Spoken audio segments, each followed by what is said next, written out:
Based on a report by Forbes citing CB Insights, about 90% of startups fail in their first years.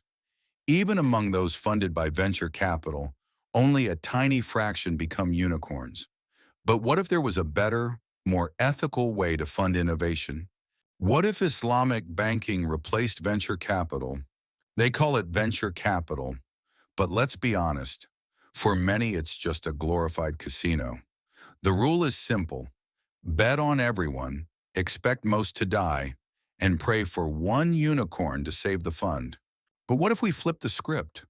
What if the global startup ecosystem wasn't fueled by hypergrowth venture capital, but by the principles of Islamic finance? Today, we are running a hypothetical simulation, a world where interest is banned, risk is shared, and growth at all costs is replaced by ethics at the core.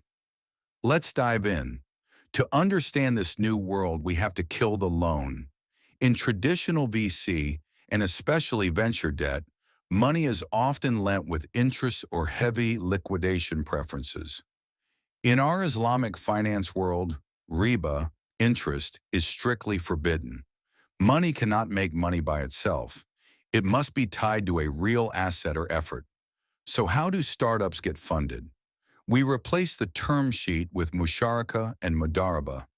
In Musharakah, the investor and the founder are true partners. Both contribute capital, both share the profits, and crucially, both share the losses. If the startup fails, the investor doesn't come after the founder's personal assets. The loss is borne by capital.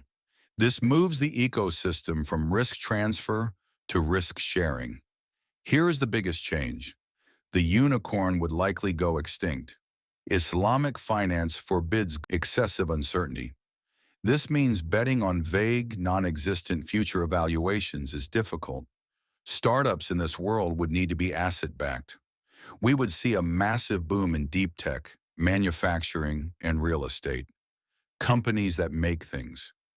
Conversely, speculative apps, derivatives, and hype-based software with no revenue model would struggle to find funding. Then there is the ethical filter. In the current VC model, if it makes money, it gets funded. In an Islamic economy, entire sectors vanish. No gambling startups, no alcohol delivery apps, no predatory lending fintechs. Capital becomes morally conscious by design, not just by choice. So is this world better? It depends on what you value. Traditional venture capital is a race car. It's fast, dangerous, and crashes often. But it gave us Google and Tesla. The Islamic model is the camel. It is resilient, can survive the drought, and carries real weight. In this world, we might have fewer overnight billionaires, but we would also have fewer spectacular bubbles like WeWork or FTX. Startups would be forced to focus on profitability from day one, rather than burning cash to acquire users. The economy would slow down, but it would become incredibly stable.